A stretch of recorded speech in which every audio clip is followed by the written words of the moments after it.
Hi, you're watching Timeline on Plus One TV, presented by Basement 247 Studios. My name's Tyler Pollard. Today we're talking with Bryn and Alex from Bang Camaro.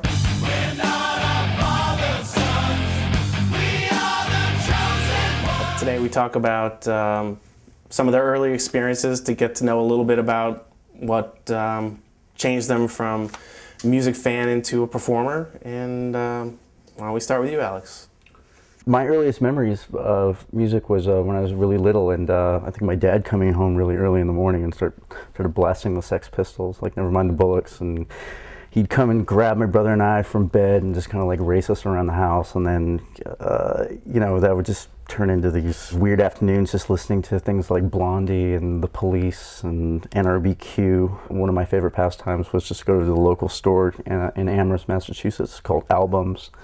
And I think the first vinyl album I ever bought on my own with my allowance was Quiet Riot's Mental Health. How about you, Bryn? What was the first thing you bought? First thing I bought, I think, was Thriller, Michael Jackson. I had a lot of the same experiences with Alex. I came from a really musical family, but it was more in your parents seem really cool. I'm a little jealous. Yeah, my parents were hippies. And so they were really into the folk rock movement.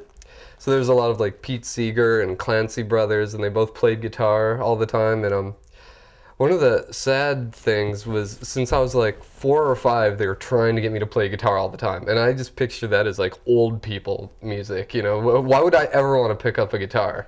I want to play video games. I don't want to have anything to do with that. And, you know, had I actually paid attention and listened to them, I would have been able to get, you know, like a 7 or 8 year head start on my playing now. So, yeah, listen to your parents. What actually made the difference for you? Rock. I needed to get to the point where I felt that it was something that my parents wouldn't be supportive of, strangely enough. It was, I remember my friend brought a Motley Crue magazine, or it was like Hit Parader or something like that, into school one day.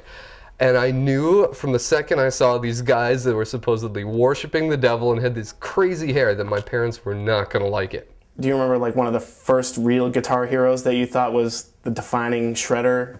When I think back on it, when I picked up the guitar, you know, I always felt that, you know, just shredding and just the pure, you know, technicality behind playing like very intricate sort of things was so far beyond me, and would always be really far beyond me, that, you know, it's not that I didn't pay attention to players like that when I was a kid. It was just that it wasn't where my focus was, because, you know, I never felt that that was something that I could ever emulate. But yet again, like, metal was an entirely different thing. I mean, it was like something you loved and something you could understand was music, but the thought of playing it, or even thinking you could, was just like, yeah, they're heroes. I mean, yeah, that's it. That's actually something we talk a lot about, which is people, you know, rip on us every now and then, like, why are you bringing this god-awful music back? And our argument is usually like, listen to Def Leppard songs. They're great pop music. It's really good hooks. And had they not been wearing spandex and their hair wasn't so stupid, it could possibly like stand the test of time right now. How do you think everything that's happened since then through you know, alternative rock and grunge into new metal has brought you back to those values that, you know, shaped you?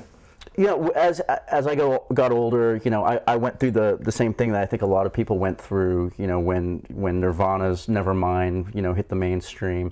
I went right along with it up until that point. You know, I'd been playing guitar for a couple of years, learning Megadeth records, and then here comes Nevermind, this record that, you know, it's just power chords, and there was some at that time was completely foreign to me. I didn't even know how to play along with it. At that point, you know, when Nirvana hit, you know, that's when all the rules changed. Is there any one specific value that you see as a direct correlation of some of your heroes that you work into your routine for writing or performing? The one value, we're doing a good job in doing what we do and preserving all the great things about songwriting that we love. I mean, we're playing a lot of guitar solos and we have a lot of shout choruses in our songs, but really the bottom line for us is we want to make sure that we're writing good pop music, and it's, you know, there is a lot of wankery in it, but, you know, that it's not necessarily a vehicle for that. Been watching Plus One TV, and I'm Tyler Pollard. This is Timeline. Thanks to Bryn and Alex.